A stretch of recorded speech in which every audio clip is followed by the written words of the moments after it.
عمل کیا۔ اب میں دوسرے طالب علم سید امیر علی زیدی ان کی خدمت میں عرض کروں گا۔ انہوں نے الحمدللہ 1 سال 5 ماہ میں قرآن پاک حفظ کیا ہے۔ اولون سے شروع سے لے کر آخر تک الحمدللہ یہیں سے پڑھے ہیں۔ 1 سال 5 ماہ میں حفظ کیا سید امیر علی زیدی۔ وہ اپنا آخری سبق حضرت جی کو اور اپنے اساتذہ کرام کو یہاں سٹیج پہ سنائیں گے۔ سید امیر علی زیدی۔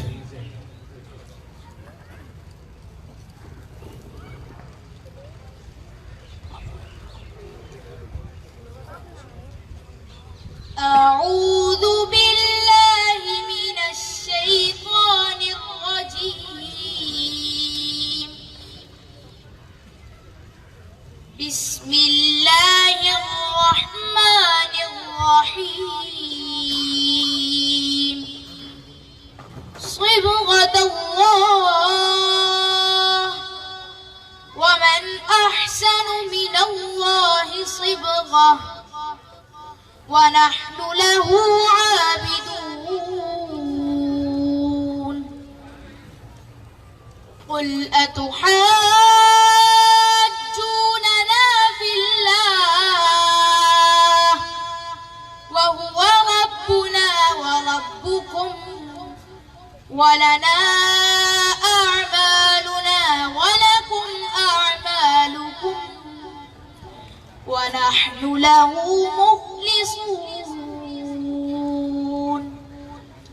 أم تقولون إن إبراهيم وإسماعيل وإسحاق ويعقوب والأسباط كانوا هودا أو نصارى قل أأنتم أعلم أم الله ومن أظلم ممن كتم شهادة عنده من الله وما الله بغافل عما تعملون تلك أمة قد خلت لها ما كسبت ولكم ما كسبتم ولا تسألون عما كانوا يعملون صدق الله العظيم۔ ماشاءاللہ یہ تھے سید امیر علی زیدی جو آپ حضرات کے سامنے اپنا آخری سبق سنا رہے تھے۔ تیسرے طالب علم انہوں نے قرآن مجید کا اکثر حصہ کسی اور ادارے میں پڑھا تھا، آخری حصہ ہمارے پاس پڑھا الحمدللہ۔ اس سال انہوں نے بھی حفظ مکمل کیا ہے۔ وہ تشریف لاتے ہیں سید عبداللہ ممتاز۔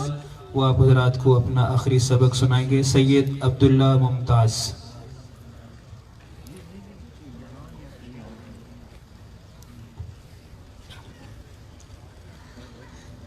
أعوذ بالله من الشيطان الرجيم بسم الله الرحمن الرحيم صبغة الله ومن أحسن من الله صبغة ونحن له عابدون قل أتحاجوننا في الله وهو ربنا وربكم ولنا أعمالنا ولكم أعمالكم ونحن له مخلصون أم تقولون إن إبراهيم وإسماعيل وإسحاق ويعقوب والأسباط كانوا هودا أو نصارى قل أأنتم أعلم أم الله ومن أظلم ممن كتم شهادة عنده من الله وما الله بغافل عما تعملون تلك أمة قد خلت لها ما كسبت ولكم ما كسبتم ولا تسألون عما كانوا يعملون صدق الله العظيم. ماشاءاللہ اب وہ ہمارے حفظ کرنے والے طلبہ کرام سامنے تشریف لائیں گے. حضرت جی کے ہاتھوں سے ان کی دستار بندی ہوگی. اس کے بعد انشاءاللہ حضرت جی کا بیان. ہمارے حفظ کرنے والے طلبہ کرام اور دونوں اساتذہ کرام وہ تشریف لے آئیں. حضرت جی کے ہاتھوں سے ان کی دستار بندی ہوگی. سید امیر علی زیدی، سید عبداللہ ممتاز اور سید محمد بن سمی اور دونوں اساتذہ کرام قاری ظفر صاحب اور قاری ابو بکر صاحب وہ بھی تشریف لائیں.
اب میں اپنے حضرت جی شیخ کی خدمت میں عرض کروں گا.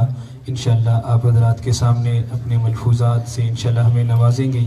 اللہ رب العزت حضرت جی کی زندگی میں صحت میں عمر میں برکت نصیب فرمائے اور ہمیں زیادہ سے زیادہ فیض حاصل کرنے کی توفیق عطا فرمائے.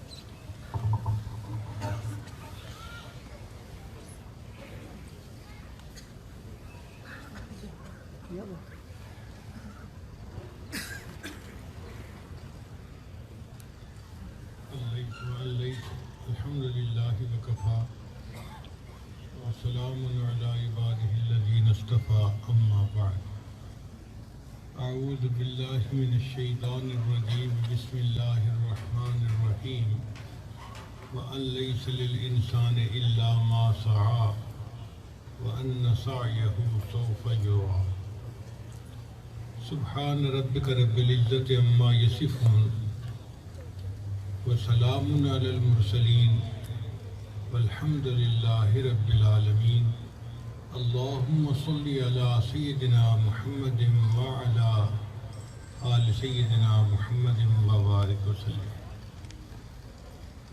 دنیا کے ہر انسان کی یہ تمنا ہوتی ہے کہ وہ کامیاب زندگی گزارے. کامیاب زندگی گزارنے کے لیے کیا کرنا ہے اس کا پتہ نہیں ہوتا.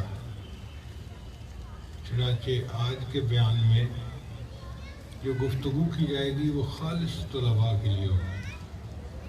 چھوٹی عمر کے بچوں کو بات سمجھائی جائے گی کہ انہیں کیا کرنا ہے ایک اچھا انسان بننے کے لیے. سب سے پہلی بات کہ زندگی کا ایک مقصد ہونا چاہیے. اگر بے مقصد زندگی ہو تو اس کا کچھ حاصل نہیں ہوتا. بچے ذرا اس بات پر غور کریں. ایک نوجوان موٹر بائک کے اوپر بیٹھا ہے اور اس کو یہ پتہ نہیں کہ جانا کہاں ہے, تو بتائیں وہ پھر کیسے سفر کرے گا؟ کبھی دائیں, کبھی بائیں, کبھی آگے, کبھی پیچھے, کبھی ٹکر مار بیٹھے گا, ایکسیڈنٹ کر بیٹھے گا. اس کو سمجھ نہیں, وہ ایک کنفیوز بندہ ہوگا کہ جس کو پتہ ہی نہیں کہ میں نے جانا کہاں ہے. یہی انسان کی زندگی کا معاملہ ہے کہ اس کو اپنی زندگی میں اپنے مقصد کا تعین کرنا چاہیے. اس کو کہتے ہیں انگریزی میں گول اورینٹڈ لائف. تو تو ہم سب کی زندگی گول اورینٹڈ ہونی چاہیے، ایک مقصد کے تحت ہونی چاہیے۔ جس بندے کی زندگی میں کوئی مقصد نہیں، وہ اپنی زندگی میں کچھ بھی حاصل نہیں کر سکتا، وہ ناکام انسان ہے۔ چنانچہ صحابہ کرام کی زندگیوں کو دیکھیں، آپ کو ہر بندے کی زندگی میں کوئی نہ کوئی گول نظر آئے گا، مقصد نظر آئے گا۔ دنیا کے ہر کامیاب انسان کی آپ زندگی کے حالات پڑھ کر دیکھیں، یہ وہ انسان ہوگا کہ جس نے اپنا ایک مقصد متعین کیا ہوگا اور پھر اس کو حاصل کرنے کے لیے اس نے خوب محنت کی ہوگی۔ تو گول اورینٹڈ لائف کا ہونا ضروری ہے۔ آج ہم ان بچوں سے انٹرویو لیں کہ آپ کی زندگی کا مقصد کیا ہے، تو یہ بچے کوئی بھی جواب نہیں دے سکیں گے۔ آپ تجربہ کر لیجیے، ایک بچے کو بھی نہیں پتہ ہوگا کہ میں نے کرنا کیا ہے، کہ میں نے بننا کیا ہے زندگی میں۔ تو بچے کو کم از کم والدین اتنا تو سمجھائیں، اساتذہ ابتدا میں اس کو اتنا تو بتائیں کہ اس کا ایک کنسیپٹ کلیئر ہو جائے۔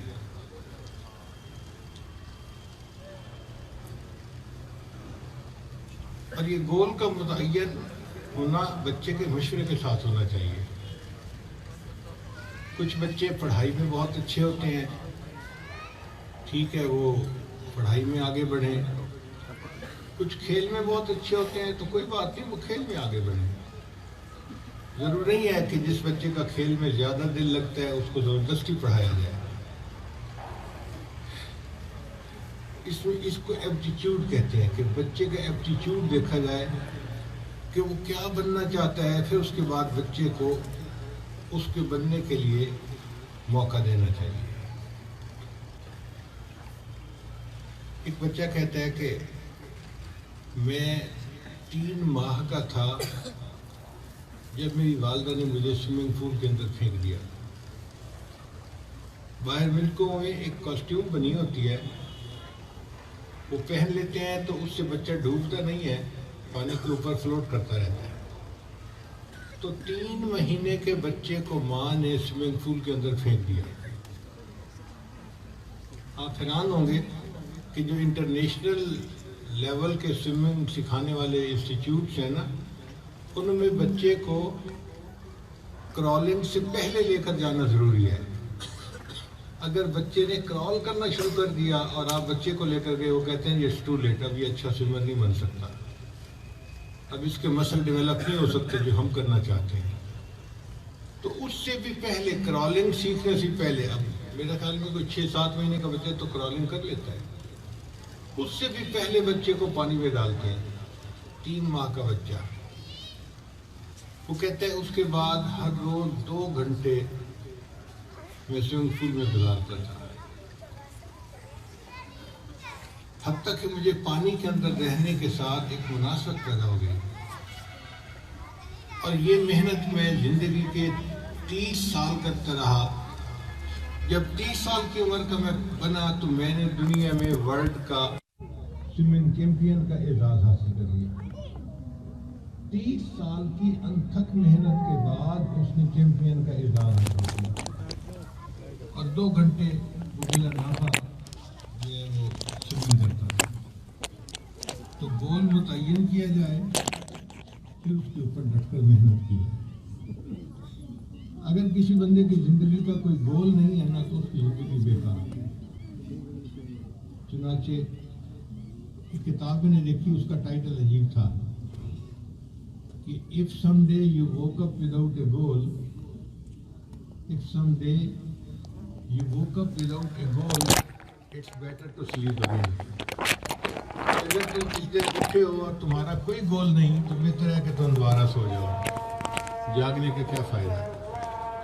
تم زندگی سے کیا حاصل کرو گے اگر تمہارا مقصد ہی کوئی نہیں ہے؟ تو گول اورینٹڈ لائف ہونی چاہیے۔ بچے اس لفظ کو یاد کر رہے ہیں۔ اب کسی کا گول ہوگا کہ میں حافظ بنوں گا، عالم بنوں گا، اور پھر اس کے بعد میں دنیا کی تعلیم حاصل کر کے انجینئر بنوں گا، ڈاکٹر بنوں گا۔ بہت اچھی بات ہے، انسان دین بھی پڑھے، دنیا بھی پڑھے۔ اب جیسے اس اسکول کے اندر حفظ کروایا جاتا ہے اور دنیا کی تعلیم بھی دی جاتی ہے، تو بچے حافظ بھی بنتے ہیں اور دنیا کی تعلیم بھی حاصل کرتے ہیں۔ ہم حافظ اور عالم تو اس لیے بنتے ہیں کہ اللہ راضی ہو جائے، ہمیں دین کی سمجھ آ جائے، ہم دین کے مطابق زندگی گزارنے والے بن جائیں۔ اور دنیا کی تعلیم اس لیے پاتے ہیں کہ دنیا میں ہم کسی کے محتاج نہ بنیں، بلکہ اپنے اخراجات خود پورے کر سکیں، اور جو کمزور ہیں ان کے ہم سہارا بن سکیں۔ تو یہ دونوں تعلیمیں پانا بچے کے لیے ضروری ہوتا ہے، مگر اس کے لیے چند بنیادی باتیں ہیں، وہ ذہن میں رکھیے کہ بچے کو 4 چیزیں سیکھنی چاہیے۔ ایک، صفائی۔ بعض بچے طبعاً صفائی پسند ہوتے ہیں، وہ نہاتے ہیں، کپڑے صاف رکھتے ہیں، اپنی کتابوں کو صاف رکھتے ہیں، ان کے اعمال میں بھی صفائی ہوتی ہے۔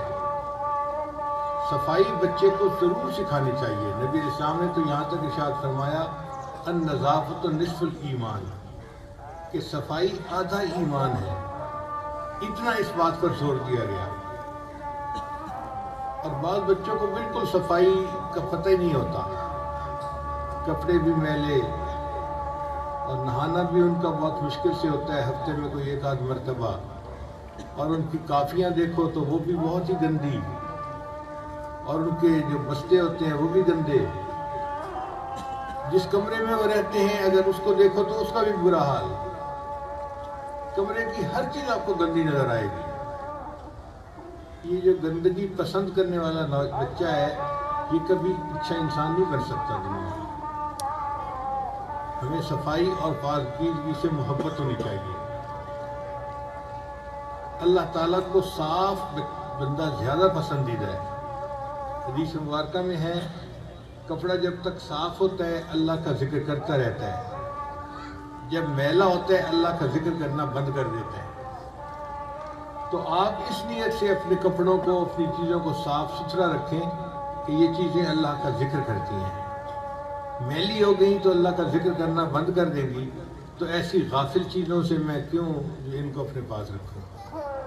تو ہر بچے کو صفائی سکھانی چاہیے، حتیٰ کہ وہ صفائی پسند بن جائے۔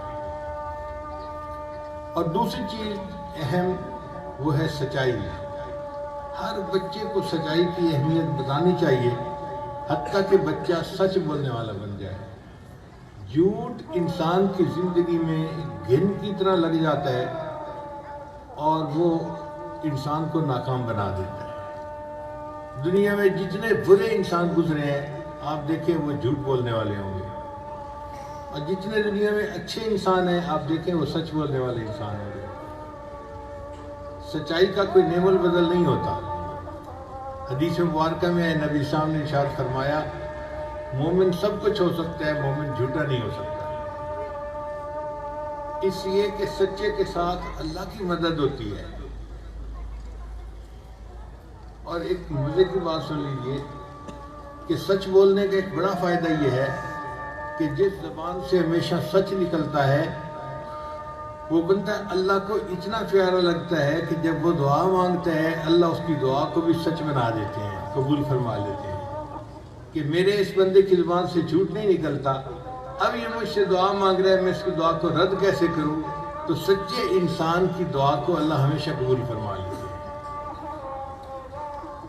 صحابہ کرام کی زندگیوں میں واقعات پڑھیے، سچائی کی خاطر انہوں نے کتنی قربانیاں دی۔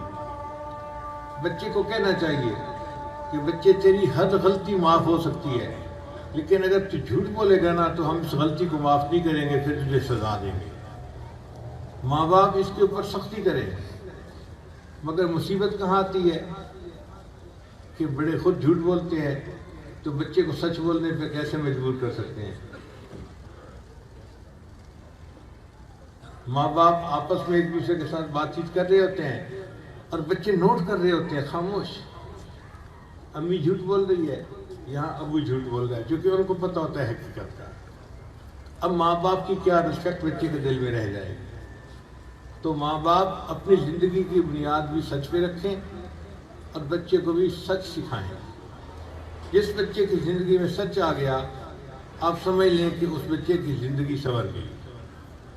تو پہلی چیز تھی صفائی اور دوسری چیز تھی سچائی۔ یہ دو چیزیں ہر بچے کو سکھانی چاہیے۔ اور تیسری بات کہ ہر بچے کی زندگی میں خدمت کا جذبہ ہونا چاہیے۔ ہم انسان ہیں، ہمارے اندر ہمدردی ہونی چاہیے۔ ہم اگر اپنے بڑوں کی خدمت کرنے کا موقع مل جائے تو اپنے آپ کو خوش نصیب سمجھنا چاہیے۔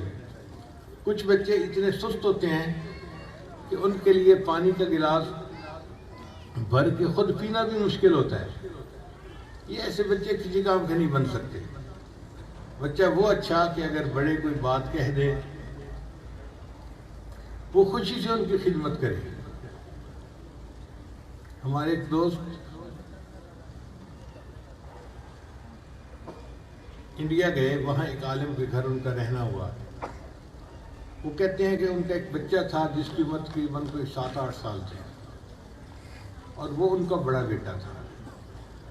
انہوں نے اس بچے کو میری خدمت پہ مامور کر دیا کہ بچے مہمان کی خدمت آپ کے ذمہ ہے۔ اب میرے کمرے کو صاف رکھنا، میرے بستر کو صاف رکھنا، مجھے وقت پہ کھانا دینا، مجھے جگانا، مجھے بھیجنا، مجھے واپس استقبال کرنا، یہ سارا کام وہ بچہ کرتا تھا۔ کہتے ہیں کہ میں اس بچے کی عقل مندی پہ حیران ہوتا۔ وہ میرے لیے کھانا لاتا تو اس طرح کھانا دسترخوان پہ لگاتا کہ برتن کی آواز بھی نہیں آتی تھی۔ تو میں بڑا حیران ہوتا کہ اس بچے کی ماں باپ نے تربیت کیسے کی ہوگی۔ ایک خوبی میں نے اس میں دیکھی کہ جیسے ہی آتا کھانا لگاتا تو لگا کے چلا جاتا، وہاں رہتا نہیں تھا، ٹھہرتا نہیں تھا، فوراً چلا جاتا تھا۔ اب میں چاہتا تھا کہ میں اس سے ذرا پوچھوں، بات چھیڑوں، پتہ چلے کہ اس کی تربیت کیسے ہوئی۔ وہ بچہ موقع ہی نہیں دیتا تھا۔ ایک دن اس نے کھانا لگایا اور کھانا لگاتے ہی واپس جانے لگا۔ تو میں نے اس کو کہا ذرا رکو، بچے کیا تم سب سے بڑے ہو؟ یعنی میرا پوچھنے کا مقصد یہ تھا کہ گھر میں بچوں میں سب سے بڑی عمر تمہاری ہے۔ تو میں نے اس بچے کو بلایا اور کہا کہ بچے یہ بتاؤ کیا تم سب سے بڑے ہو؟ کہنے لگے جب میں نے یہ کوسچن پوچھا وہ بچہ شرما کے پیچھے کو ہٹا، دیوار کے ساتھ لگا اور کہنے لگا انکل سچی بات تو یہ ہے اللہ سب سے بڑے ہیں، ہاں بہن بھائیوں میں میری عمر زیادہ ہے۔ وہ کہنے لگے میں حیران رہ گیا کہ ماں باپ نے اس بچے کی کتنی اچھی تربیت کی ہے کہ جس بچے نے اتنی چھوٹی سی بات کو بھی پکڑ لیا اور وہ کہتا ہے کہ جی سچی بات تو یہ ہے اللہ سب سے بڑے ہیں، البتہ بہن بھائیوں میں میری عمر زیادہ ہے۔ تو بچے کی تربیت اس طرح کی جائے کہ بچے کے اندر ایمان بھی مضبوط ہو اور اس کے اندر محنت کا جذبہ بھی ہو، سچ بولنا اس کی صفت بن جائے۔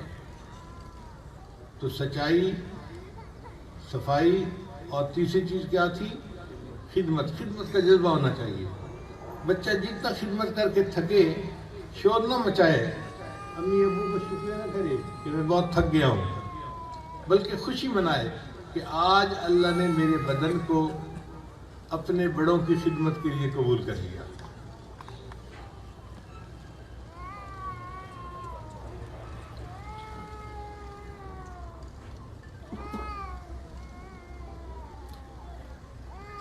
خدمت کا جذبہ جس بچے کے اندر ہے وہ یقیناً ایک اچھا انسان بنے گا۔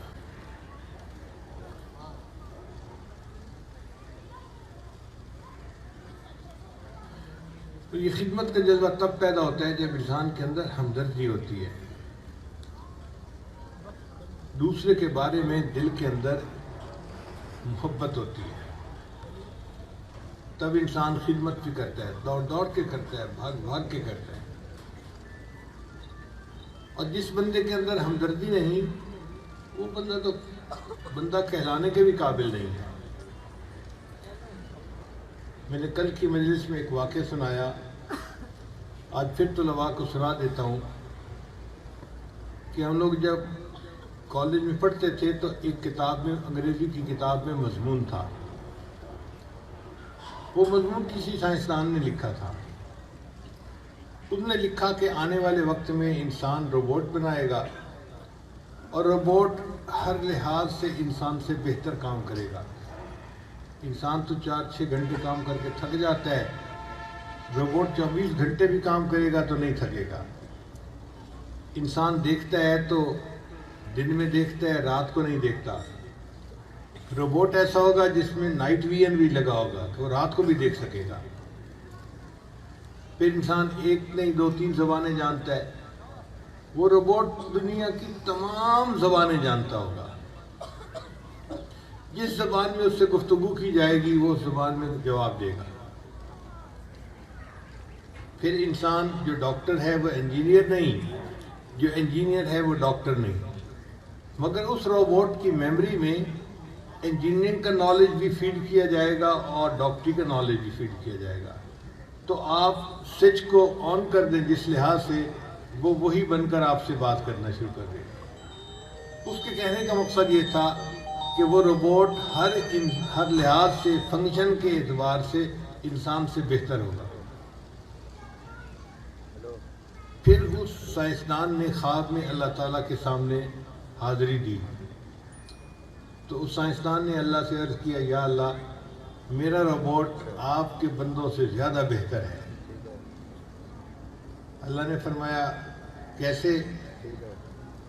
اللہ دیکھیں یہ اسٹینلیس اسٹیل کا بنا ہوا ہے، عمر بھی بہت لمبی ہے، 24 گھنٹے کام کرتا ہے، تھکتا بھی نہیں ہے، لو مینٹیننس ہے. اور یا اللہ اس کا دیکھنا، اس کا سننا، اس کا سوچ ہر لحاظ سے انسان سے بہتر ہے. تو آپ نے انسان بنایا اور میں نے انسان سے بہتر روبوٹ بنایا. تو اللہ تعالیٰ اس بندے کی بات سننے کے بعد اس کو کہیں گے کہ اچھا اپنے روبوٹ دکھاؤ. وہ 2-4 روبوٹ سامنے کھڑا کرے گا، ان کے بٹن آن کر دے گا تو وہ مشینیں ہلنا جلنا شروع کر دے گی، چلنا پھرنا شروع کر دے گی.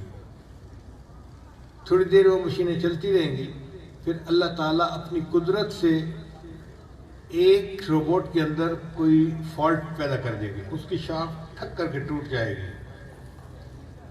اب وہ روبوٹ جس کے اندر شافٹ ٹوٹ گئی وہ کھڑا ہو جائے گا اور باقی جس طرح چل رہے تھے چلتے رہیں گے.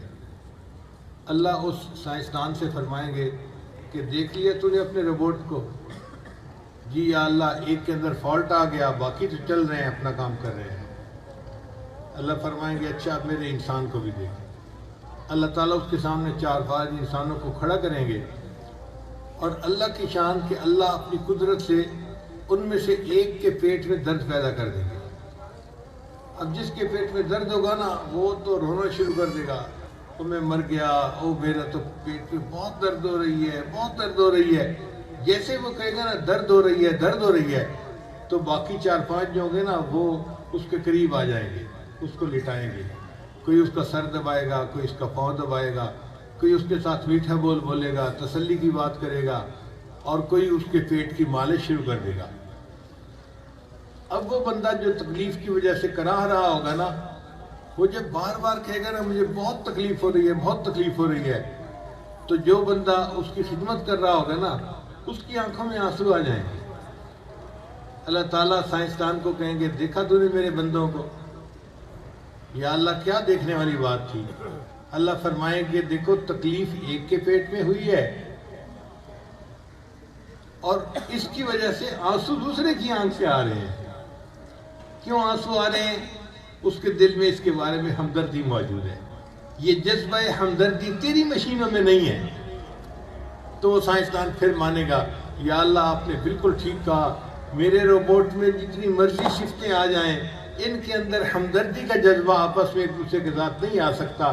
یہ فیلنگ تو فقط انسان کے اندر ہوتی ہیں. اللہ کہیں گے اس کا مطلب یہ کہ انسان اشرف المخلوقات ہے، اس لیے میں نے اس کے اندر محبت اور ہمدردی کا جذبہ پیدا کر دیا. اب جس بندے کے اندر محبت اور ہمدردی نہیں وہ تو انسان کہلانے کا بھی حقدار نہیں. اور آج کے دور میں تو یہ ہمدردی کا جذبہ اور بھی کم ہوتا جا رہا ہے. چنانچہ نئی ریسرچ یہ ہے کہ اس وقت پوری دنیا میں سمپتھی اور ایمپتھی 60% کم ہو گئی ہیں. یعنی اگر پہلے زمانے میں 100% تھی تو آج کے دور میں وہ 40% رہ گئی ہیں، 60% ختم ہو گئی ہے. کسی کو کسی کے ساتھ کوئی ہمدردی نہیں، ہر کوئی اپنی زندگی میں مگن ہے. ایک بندہ اپنے گھر میں کھانا کھا لیتا ہے، اس کو کوئی احساس نہیں ہوتا میرے غریب ہمسائے کے بچے بھوکے سوئے ہیں یا کچھ کھا کے سوئے ہیں.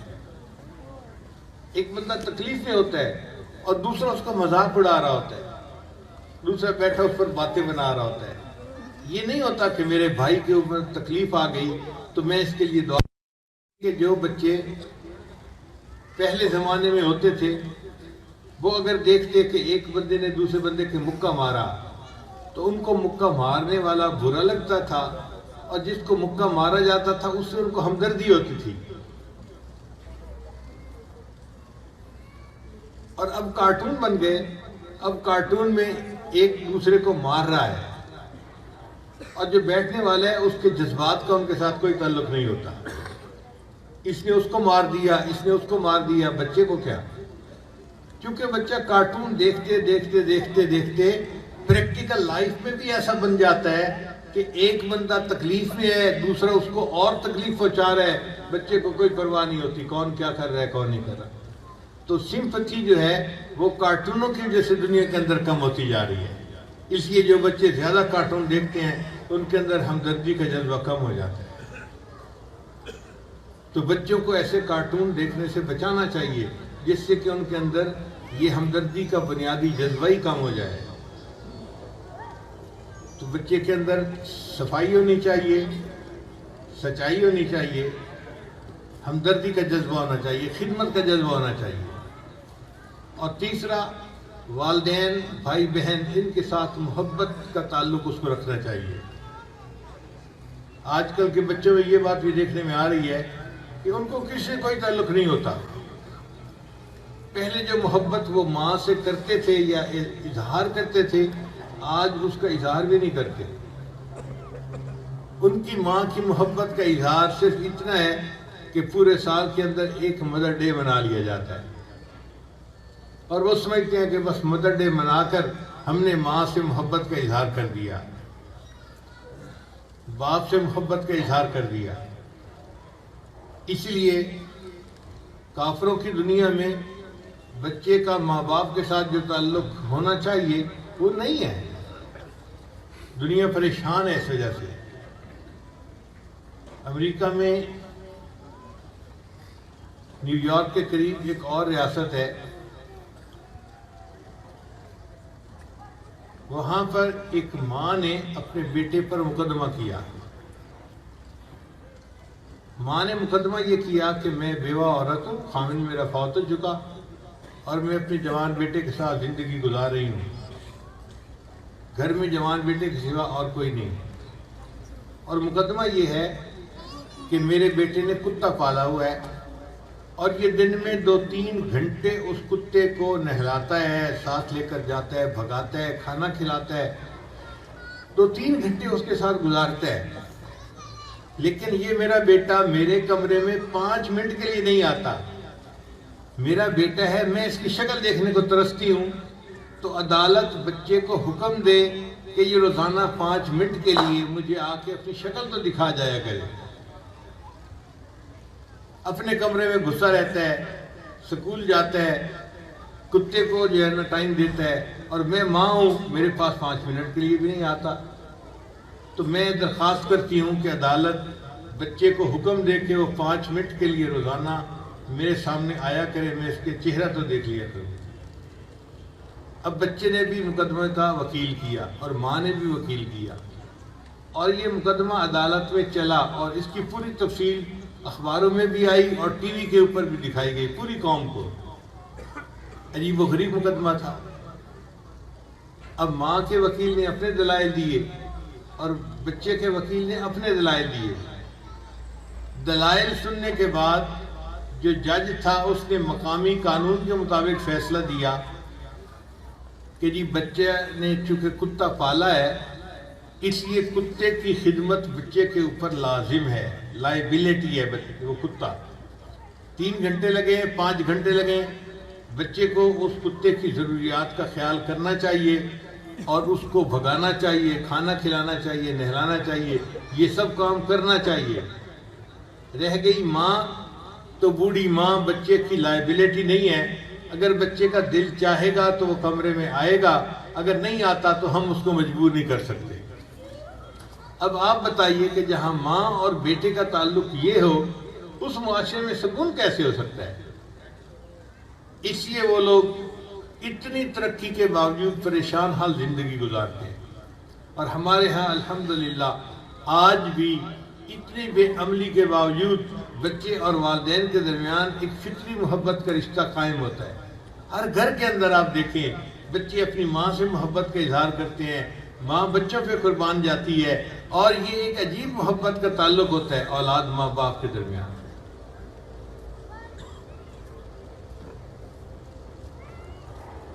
تو بچہ گھر میں رہے تو ماں باپ سے اور بہن بھائی سے محبت کرنا سیکھے۔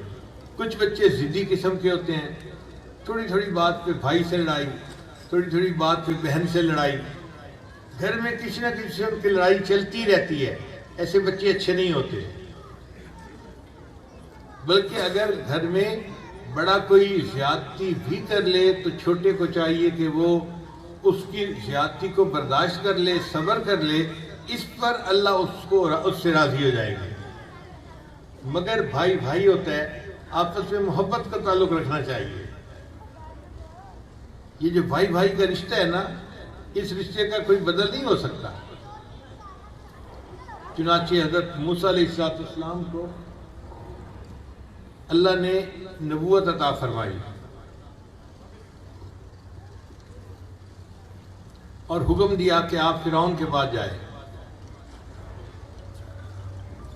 حضرت موسیٰ علیہ السلام بڑے گھبرائے، بڑی ذمہ داری ہے، اور فرعون تو بڑا ظالم بادشاہ ہے، پاورفل کنگ ہے، اس کے پاس میں اکیلا جاؤں گا تو میرے ساتھ کرے گا کیا؟ بندہ ڈر جاتا ہے نا، بعض اوقات گھبرا جاتا ہے۔ تو حضرت موسیٰ علیہ السلام نے یہ محسوس کیا کہ فرعون کے سامنے اکیلا جا کر دین کی بات کرنا یہ میرے لیے تو ٹو مچ بوجھ ہے، جو شاید میں اکیلا نہ اٹھا سکوں۔ تو انہوں نے دعا مانگی، رب اشرح لی صدری ویسر لی امری واحلل عقدۃ من لسانی یفقہوا قولی۔ پھر انہوں نے کہا وجعل لی وزیرا من اہلی ہارون اخی، اے اللہ میرے بھائی ہارون کو میرا وزیر بنا دے، جو میرا بھائی ہے، تاکہ اس کام میں وہ میرا معاون بن جائے۔ تو دیکھیں دین کا بوجھ سر پہ پڑا تو موسیٰ علیہ السلام کو کون یاد آیا؟ بھائی یاد آیا۔ قیامت کا دن ہوگا، ایک بندے کے پاس ایک نیکی کم ہوگی۔ حدیث پاک میں آتا ہے کہ وہ بندہ اللہ سے پوچھے گا یا اللہ اگر ایک نیکی میں کسی سے ادھارا لے لو تو میرا کام چل جائے گا؟ اللہ فرمائے گی ہاں کوئی ادھارا دیتا ہے تو لے لو۔ وہ سب سے پہلے اپنے بھائی کے پاس آئے گا۔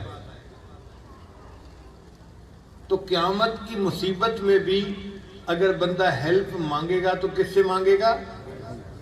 دنیا میں ہیلپ مانگی تو کس سے مانگی؟ تو بھائی کا رشتہ ایسا ہے، دنیا ہو یا آخرت ہو، ہر قدم پہ بندے کا رشتہ ایسا ہے کہ اگر اس پر کوئی بھی مشکل پڑ جاتی ہے تو اس کی مشکل میں کام آنے کے لیے اس کا بھائی اس کا ساتھ دیا کرتا ہے۔ اسی یہ تعلق بہت محبت والا تعلق ہے۔ ایک ماں باپ کی اولاد ہونا بھی ایک نعمت ہے۔ تو گھر میں بھائی بھائی ایک دوسرے کے ساتھ محبت کریں، بھائی اور بہن ایک دوسرے کے ساتھ محبت کا اظہار کریں۔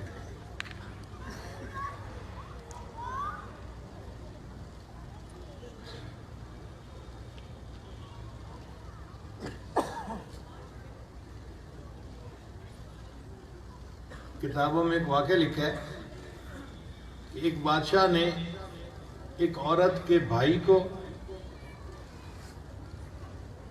اس کے بیٹے کو اور اس کے خامد کو، 3 مردوں کو پکڑ لیا، اور اس عورت کے یہ 3 ہی محرم مرد تھے جو گھر میں رہتے تھے۔ خامد رہتا تھا، بیٹا رہتا تھا اور بھائی رہتا تھا۔ اس نے 3 مردوں کو پکڑ لیا اور بادشاہ چاہتا تھا کہ میں ان کو پھانسی دے دوں۔ اگلے دن وہ عورت دربار کے اندر آئی اور اس نے آ کے بہت شور مچایا کہ بادشاہ سلامت، میں اکیلی عورت ہوں، جوان العمر ہوں، میرے گھر میں 3 میرے محرم مرد ہیں، اور آپ نے تینوں کو پکڑ لیا اور تینوں کو پھانسی کی سزا دینا چاہتے ہیں، تو میں عورت بے سہارا ہو جاؤں گی، میں اکیلے زندگی کیسے گزار سکوں گی؟ جب اس عورت نے اپنی فریاد پیش کی تو بادشاہ کو رحم آیا، تو بادشاہ نے اس سے کہا کہ اچھا، ان 3 میں سے تم ایک مرد کو چن لو، میں اس کو پھانسی نہیں دیتا، باقی 2 کو پھانسی دے دوں گا۔ تو بادشاہ یہ دیکھنا چاہتا تھا کہ یہ کس کو چنتی ہے۔ عورت آگے بڑھی اور اس نے اپنے بھائی کو چن لیا۔ بادشاہ بڑا حیران ہوا، اس نے خامد کو بھی نہیں چنا، خامد کے بغیر تو عورت کی زندگی اندھیری ہو جاتی ہے۔ اس نے بیٹے کو بھی نہیں چنا، جوان ماں اپنے بیٹے سے تو جان قربان کرتی ہے، اس نے خامد کو بھی نہیں چنا، بیٹے کو بھی نہیں چنا، بھائی کو چن لیا۔ تو بادشاہ نے اس سے کہا اچھا یہ بتاؤ کہ تم نے بھائی کو کیوں چنا ہے؟ تو انہوں نے کہا بادشاہ سلامت، آپ میرے ہسبینڈ کو پھانسی دے دیں گے نا تو میں جوان العمر ہوں، کوئی اور رشتہ آئے گا اور میری اور شادی ہوگی، مجھے اللہ ہسبینڈ دے دیں گے۔ اگر آپ میرے بیٹے کو پھانسی دے دیں گے تو جہاں میری نئی شادی ہوگی اللہ اس سے مجھے دوسرا بیٹا دے دیں گے اور مجھے اور بیٹا مل سکے گا۔ میرے ماں باپ دنیا سے چلے گئے، یہ میرا بھائی ایک ہی بھائی ہے، اب یہ دوسرا بھائی نہیں بن سکتا، اگر تم میرے بھائی کو قتل کرو گے میں بھائی سے ہمیشہ کے لیے محروم ہو جاؤں گی، اس لیے میں نے بھائی کو چن لیا ہے، بیٹے اور خامد کو نہیں چنا۔ بادشاہ کو اس کا جواب اتنا پسند آیا، اس نے تینوں مردوں کی سزا کو معاف کر دیا۔ تو گھر کے اندر 2 بھائیوں کے درمیان محبت کا ہونا، یا بہنوں کے درمیان محبت کا ہونا، یا بہن بھائی کے درمیان محبت کا ہونا، یہ ضروری ہے۔ بچے چھوٹی چھوٹی باتوں پہ ایک دوسرے کے ساتھ لڑائیاں شروع کر دیتے ہیں، بولنا چھوڑ دیتے ہیں۔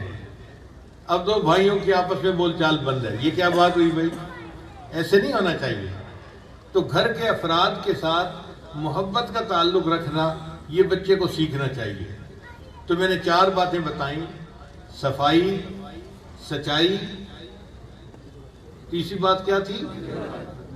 خدمت، دوسروں کے ساتھ ہمدردی، اور چوتھی بات کیا تھی؟ محبت، کہ گھر کے افراد کے ساتھ محبت کو تعلق رکھنا، سب کے ساتھ، ماں باپ کے ساتھ بھی، چھوٹوں کے ساتھ بھی، بڑوں کے ساتھ بھی، یہ ضروری ہے۔ ایسا بچہ جو سب کے ساتھ محبت رکھے وہ گھر کا بہترین بچہ ہوتا ہے۔ تو اگر آپ ان 4 باتوں کا خیال رکھیں گے تو آپ کی زندگی کامیاب زندگی بن جائے گی۔ پھر اس کے بعد 4 باتیں اور ہیں جن کا خیال رکھنا پڑے گا۔ ایک تو یہ کہ آپ کو نمازوں کی پابندی کرنی چاہیے۔ جو بچہ نمازوں کی پابندی کرتا ہے وہ وقت کا بھی پابند بن جاتا ہے، اس کی زندگی میں پاکیزگی بھی آ جاتی ہے، اس کی زندگی کے اندر سچائی بھی آ جاتی ہے۔ ان الصلاۃ تنہی عن الفحشاء والمنکر، نماز انسان کو برے اور فحش کاموں سے روکتی ہے۔ تو نمازی بچے کے مسجد سے تعلق بن جاتا ہے، اور مسجد سے تعلق بننے کی وجہ سے اللہ کی خاص رحمت اس بچے پر ہوتی ہے۔ اس لیے ایک تو نماز کی پابندی کریں، جتنا باقاعدگی سے نماز پڑھیں گے اتنا آپ کی زندگی کے اندر پریشانیاں کم ہوتی جائیں گی، غم ختم ہوتے جائیں گے، اور اللہ کی مدد آپ کے ساتھ ہوتی جائے گی۔ حدیث پاک میں آتا ہے، اے میرے بندے تو دن کی ابتدا میں نماز پڑھ لیا کر، میں سارا دن تیرے کاموں میں تیری مدد کروں گا۔ میں سارا دن تیرے کاموں میں تیری مدد کروں گا۔ اب بتائیے کہ جس کا مددگار اللہ ہو اس کو کوئی پریشانی ہو سکتی ہے؟ اور یہ کام ہمیں کیسے مل سکتا ہے؟ نماز کی پابندی سے۔ اسلام اور کفر کے درمیان فرق کرنے والی چیز نماز ہے۔ چنانچہ جو نمازی انسان ہے وہ مسلمان ہے، جو بے نمازی ہے وہ تو کافر کی مانند ہے۔ قیامت کے دن سب سے پہلے نماز کے بارے میں سوال کیا جائے گا۔ جس کی نماز اچھی نکلے گی اس کے باقی اعمال کو اللہ تعالیٰ محبت کے ساتھ قبول کر لیں گے، اور جس کی نماز اچھی نہ نکلی باقی اعمال پر سختی کے ساتھ گرفت کی جائے گی۔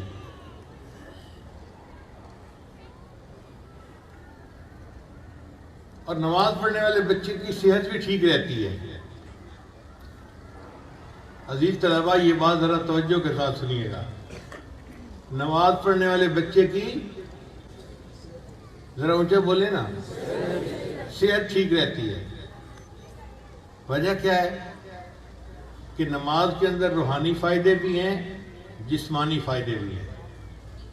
روحانی فائدے تو کتابوں میں بہت لکھے ہوئے ہیں، لیکن جسمانی فائدے میں عزیز طلباء کو آج بتا دیتا ہوں۔ آپ دیکھیں کہ فجر کا جب وقت ہوتا ہے نا، تو اس وقت انسان کے جو پیرامیٹر ہوتے ہیں نا، وہ سب سے زیادہ سٹیبل ہوتے ہیں، کم ہوتے ہیں۔ اسی لیے بیمار بندے کی فاسٹنگ شوگر کو دیکھا جاتا ہے۔ فاسٹنگ کے وقت میں اس کا بلڈ ٹیسٹ لیا جاتا ہے کہ جی کولیسٹرول کیا تھے، فلاں کیا تھا، فلاں کیا تھا۔ بلڈ ٹیسٹ لینے کے لیے ڈاکٹروں کے پاس آپ جائیں، وہ کہیں گے جی کہ فاسٹنگ کے وقت آنا، کہ فجر کے وقت یہ لیول سب جو ہیں وہ سٹیبل ہوتے ہیں، تو اس وقت کی ریڈنگ ڈاکٹر کو زیادہ بہتر اندازہ جو ہے لگا دیتی ہے۔ اب فجر کے وقت جب شوگر لو تھی تو اللہ تعالیٰ نے فجر کی رکعتیں کتنی بنائیں؟ 4، 2 رکعت سنت اور 2 رکعت فرض۔ ایکسرسائز زیادہ نہیں کروائی، اس لیے کہ بندے کی تو شوگر پہلے ہی تھوڑی ہے، اس سے زیادہ ایکسرسائز کروانے کی کیا ضرورت تھی؟ میں جسمانی فائدے بتا رہا ہوں۔ اب اس کے بعد ہم نے ناشتہ کیا، پھر دوپہر کا وقت آیا تو ہم نے ٹکا کے دوپہر کا کھانا کھایا، اور شوگر جو تھی وہ اونچی چلی گئی۔ اللہ نے فرمایا اے میرے بندے، اب تجھے شوگر کو کنٹرول کرنے کے لیے ایکسرسائز کرنی پڑے گی۔ یا اللہ 4 رکعت پڑھ لوں؟ میں نہیں، 4 رکعت سے کام نہیں چلے گا، تجھے 12 رکعتیں پڑھنی پڑے گی۔ 4 رکعت سنت، 4 فرض، 2 سنت، 2 نفل، 12 رکعتیں بنتی ہیں۔ تو بندے نے 12 رکعتیں پڑھ لی۔ پھر اس کے بعد عصر کا وقت ہوا تو اس نے جوس پیا، چائے پی، بسکٹ کھائے یا کچھ میوہ کھایا، تو شوگر اور بڑھی۔ تو عصر کی نماز میں بھی اللہ نے کہا کہ 4 رکعتیں تو لازمی ہیں، اور 4 رکعتیں سنت جو ہیں وہ آپشنل ہیں، چاہو تو پڑھ لو، چاہو تو نہ پڑھو۔ پھر مغرب کا وقت ہو گیا، اللہ اب کیا کریں؟ 4 رکعتیں پڑھ لیں؟ اللہ نے فرمایا نہیں، اب تمہاری شوگر پھر چائے پینے سے اور کھانا کھانے سے زیادہ ہو گئی تھی، اب تمہیں 7 رکعتیں پڑھنی پڑیں گی، 3 فرض، 2 سنت، 2 نفل۔ پھر اس کے بعد ہم نے عشاء کا کھانا کھایا، تو عشاء کے کھانے سے اور ہماری شوگر اونچی چلی گئی۔ یا اللہ 4 رکعت پڑھ لیں؟ میرے بندے شوگر تو تمہاری بہت ہائی ہے، پہلے ایکسرسائز کر اس کو نیچے تو لے آؤ۔ اللہ 4 رکعت پڑھ لیں؟ نہیں میرے بندے 4 رکعت سے کام نہیں چلے گا۔ اچھا یا اللہ 12 رکعتیں پڑھ لیتے ہیں، ظہر کے وقت 12 تو پڑھی تھی، اللہ فرماتے ہیں نہیں، اب تجھے 17 رکعتیں پڑھنی پڑے گی۔ 4 رکعت سنت، 4 فرض، 2 سنت، 2 نفل، 3 وتر، پھر 2 نفل، 17 رکعتیں بنتی ہیں۔ یا اللہ ظہر کے وقت تو 12 رکعتوں سے کام چل گیا تھا، میرے بندے ظہر کی نماز کے بعد بھی تو نے جاگنا تھا، کام کرنا تھا، تو شوگر کنٹرول کرنے کے لیے مواقع موجود تھے، اب تو نے سو جانا ہے، لہذا زیادہ ایکسرسائز کرو اور شوگر کو نیچے لاؤ، پھر جا کے سو۔ تو اللہ نے ظہر کی نماز، عشاء کی نماز 17 رکعتیں بنا دی۔ تو دیکھو نماز کی جو رکعتیں ہیں وہ ہمارے بدن کے شوگر لیول کو کنٹرول کرنے کے لیے بالکل اس کے مناسب ہیں۔ اگر کوئی بندہ پہاڑ کی چوٹی پر رہتا ہے، اس کو سائنس کا پتہ نہیں ہے، تو بے شک پتہ نہ ہو، لیکن وہ اگر نمازیں پڑھے گا تو نماز کی رکعتوں سے فائدہ وہ بھی اٹھاتا رہے گا۔ اچھا ایک بندہ سفر پہ نکلتا ہے، عزیز طلباء آپ جانتے ہیں کہ سفر میں بندہ چل پھر رہا ہوتا ہے، سامان خریدنا، سامان لینا دینا، یہ کام وہ کام، تو حرکت برکت تو اس کے پہلے ہی ہوتی ہے۔ یا اللہ اب نماز پڑھنی ہے تو کیا کروں؟ اللہ فرماتے ہیں میرے بندے اب چونکہ تو سفر میں ہے، لہذا نماز ہاف اور جماعت معاف۔ تم بغیر جماعت کو بھی پڑھ لو گے تو ہم تمہیں جماعت کے ساتھ پڑھنے کا ثواب دیں گے، اور نماز کے فرض جو ہے ہم نے تمہارے آدھے کر دیے۔ جہاں 4 رکعت ہیں ان کی بجائے آپ 2 رکعت پڑھ لو تو تمہاری نماز ہو جائے گی۔ پھر دیکھیے رمضان مبارک میں سارا دن روزہ رکھتے ہیں اور ہماری شوگر لو ہوتی ہے، ڈاؤن ہوتی ہے، حتیٰ کہ افطاری کے وقت بہت ڈاؤن ہو جاتی ہے۔ اب جب افطاری ہوتی ہے نا، اس وقت بھوک سے پیاس سے ہمارا حال برا ہوتا ہے، اور ہم دسترخوان پہ پھر اس طرح بیٹھتے ہیں کہ یہ میں نہیں یا اے نہیں، اس طرح کھانا کھاتے ہیں۔ روح افزا کا بھی گلاس پیا اور کوک بھی پی اور فلاں شربت بھی پیا، بادام کا شربت بھی پیا، کھجوروں بھی کھائیں، کھانا بھی کھایا، اوپر سے چائے بھی پی، ٹکا کے ہیوی کھانا کھا لیتے ہیں۔ اب جب ضرورت سے زیادہ ہیوی کھانا کھا لیا جو عام دنوں میں کھاتے تھے، اللہ نے فرمایا میرے بندے عام دنوں میں تو تم 17 رکعتیں پڑھتے تھے تو کام چل جاتا تھا، اب چونکہ تمہارا لیول زیادہ بڑھ گیا ہے، اب 17 رکعت سے کام نہیں چلے گا، اب 17 رکعت کے بعد 20 رکعت تراویح بھی پڑھنی پڑے گی۔ تو دیکھو نماز کی رکعتیں جتنی ہیں ان کے روحانی فائدے اپنی جگہ، ان کے جسمانی فائدے بھی ہیں، کسی کو پتہ ہو یا نہ ہو، لیکن نماز سے انسان کو فائدہ ہوتا ہے۔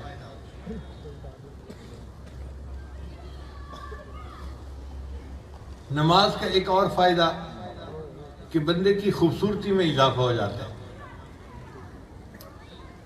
مجھے واشنگٹن ڈی سی میں امریکہ میں ایک ڈاکٹر ملا جو عیسائی تھا،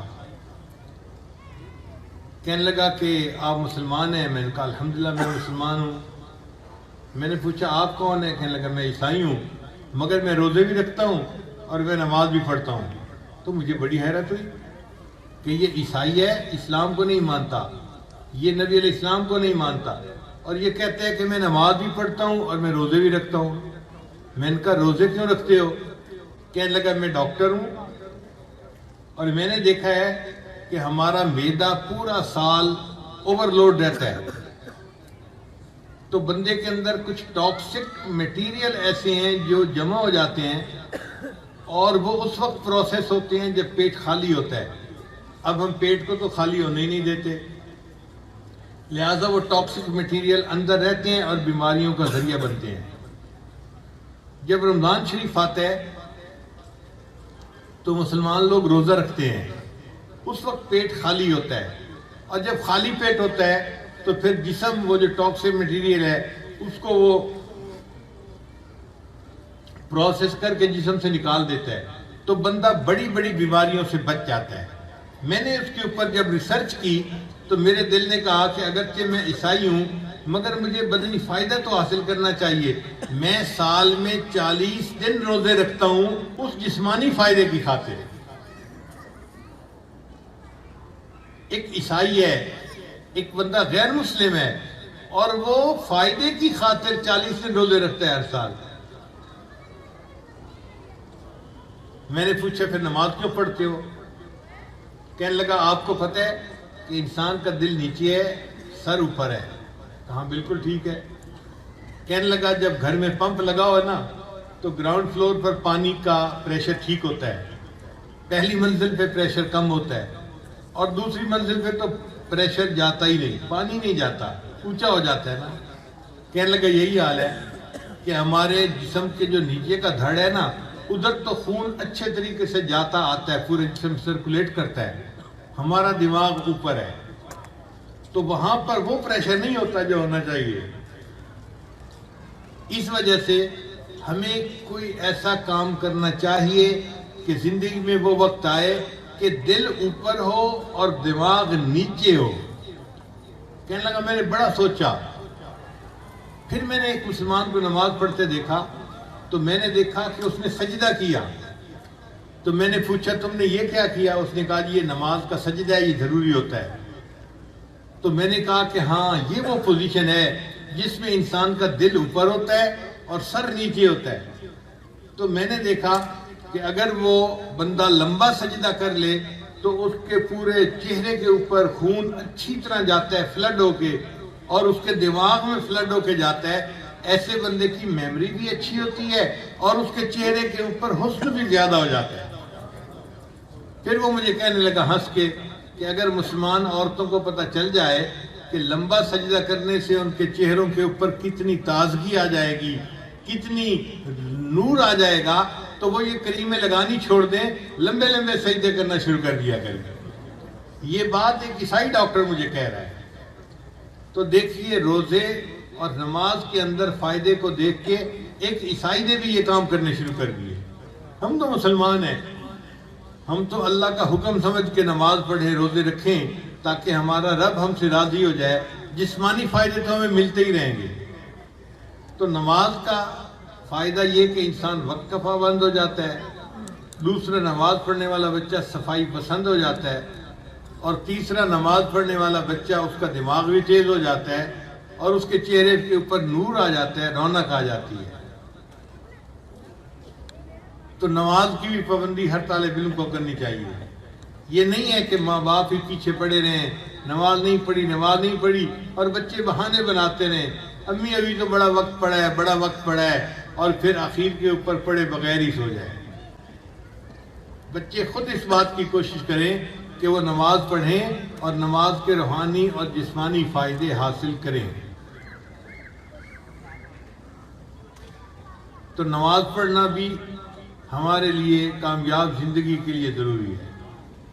اور دوسری بات ہے قرآن مجید کو پڑھنا اور سمجھنا۔ ہر بچے کو چاہیے قرآن مجید کے ساتھ محبت کرے اور قرآن مجید کا مطلب ترجمہ سمجھنے کی کوشش کرے اپنے استاد سے۔ جس بچے کو قرآن مجید سے محبت ہو گئی، آپ سمجھ لیں کہ اس بچے کے سینے کے اندر نور آ گیا۔ قرآن انسان کے سینے کو منور کر دیتا ہے اور انسان کو ہدایت کی راہ دکھا دیتا ہے۔ نبی اسلام نے ارشاد فرمایا، خیرکم من تعلم القرآن وعلمہ، تم میں سے سب سے بہتر وہ ہے جو قرآن مجید کو پڑھے اور پڑھائے۔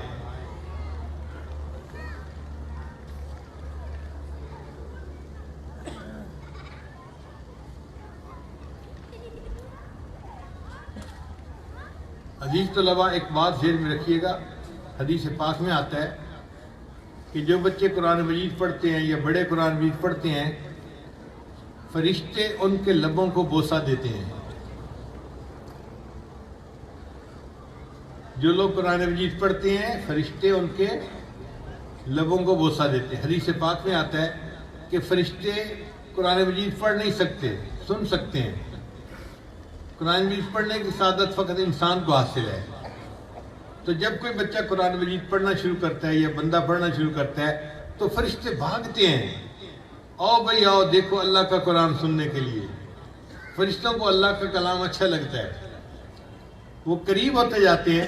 حدیث مبارکہ میں ہے کہ فرشتے قریب ہوتے ہوتے اس بندے کے اتنا قریب ہو جاتے ہیں کہ اس کے لبوں کے اوپر اپنے لب رکھ دیا کرتے ہیں۔ یعنی فرشتے قرآن پڑھنے والے بندے کے لبوں کو بوسہ دیتے ہیں۔ یہ کتنی مزے کی بات ہے۔ آپ بھی روز قرآن مجید پڑھا کریں تاکہ فرشتے بھی آپ سے اتنی محبت کا اظہار کریں اور قرآن مجید کا نور ہمارے سینوں میں منتقل ہو جائے اور اس سے ہماری قوت حافظہ زیادہ ہو جائے۔ تو نماز پڑھنا، قرآن مجید کی تلاوت کرنا، اور تیسری چیز ہے محنت کرنا۔ محنت میں عظمت۔ دنیا میں جو بھی انسان بڑا بنتا ہے وہ محنت کی وجہ سے بنتا ہے۔ کوئی بندہ ایسا نہیں کہ جو محنتی نہ ہو اور وہ بڑا بن گیا ہو۔ ایک مثال آپ نہیں دے سکتے، چاہے دنیا کی تعلیم میں آگے بڑھا کوئی، چاہے دین کی تعلیم میں، مگر جس نے بھی دنیا میں عزتیں پائیں اس نے محنت کی وجہ سے پائیں۔ تو ہمیں بھی خوب محنت کرنی چاہیے۔ محنت کریں گے تو ہم اچھا انسان بنیں گے۔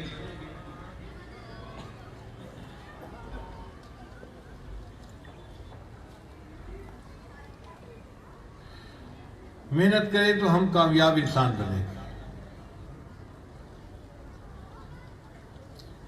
اور چوتھی چیز کہ ہمیں اپنے بڑوں کی دعائیں لینی چاہیے، ماں باپ کی دعائیں، بڑوں کی دعائیں، استادوں کی دعائیں، یہ بھی بڑی اہم ہوتی ہیں. بندہ اپنی طرف سے محنت وغیرہ تو سارا کچھ کرے، مگر اس کے پیچھے بڑوں کی دعائیں نہ ہوں تو اس کا رزلٹ نہیں ملتا اس کو. اسی لیے جب امتحان آئیں تو آپ اپنے والدین سے، اپنے اساتذہ سے اپنے لیے دعائیں کروایا کریں تاکہ اللہ تعالیٰ آپ کو امتحان میں کامیابی عطا فرمائے. بس آپ کو 4 باتیں میں نے پہلے بتائیں اور 4 باتیں یہ بتائیں. اگر ان باتوں کو آپ پلے باندھ لیں گے تو انشاءاللہ آپ اپنی زندگی میں دیکھیں گے کہ اللہ آپ کو عزتوں بھری زندگی عطا فرمائیں گے. اللہ تعالیٰ جن بچوں نے قرآن مجید کو یاد کیا ان کی محنت کو قبول کرے، ان کے اساتذہ کی محنت کو قبول کرے، اور اس سکول کے جتنے طلباء ہیں اللہ سب کو کامیاب انسان بنائے اور اپنے مقبول بندوں میں شامل فرمائے، اور اس سکول کو اللہ تعالیٰ دن دگنی رات چوگنی ترقی نصیب فرمائے. وآخر دعوانا ان الحمد للہ رب العالمین. ہم دعا سے پہلے توبہ کے کلمات پڑھ لیتے ہیں. یہ کلمات سچے دل کے ساتھ پیچھے پیچھے پڑھتے جائیے. بسم اللہ الرحمن الرحیم. لا الہ الا اللہ محمد الرسول اللہ. آمنت باللہ وملائکتہ وکتبہ ورسلہ والیوم الآخر والقدر خیرہ وشرہ من اللہ تعالی والبعث بعد الموت. آمنت باللہ کما ہوا باسمائہ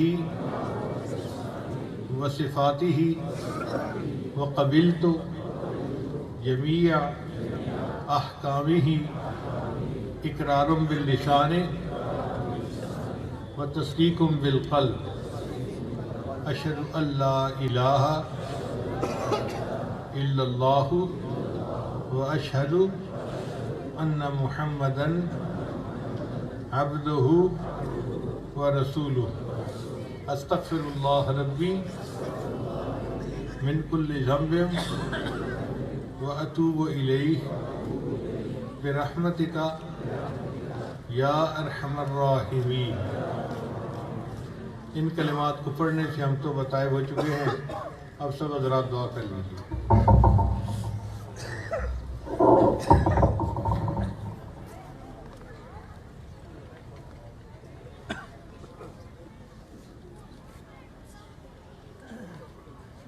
الحمد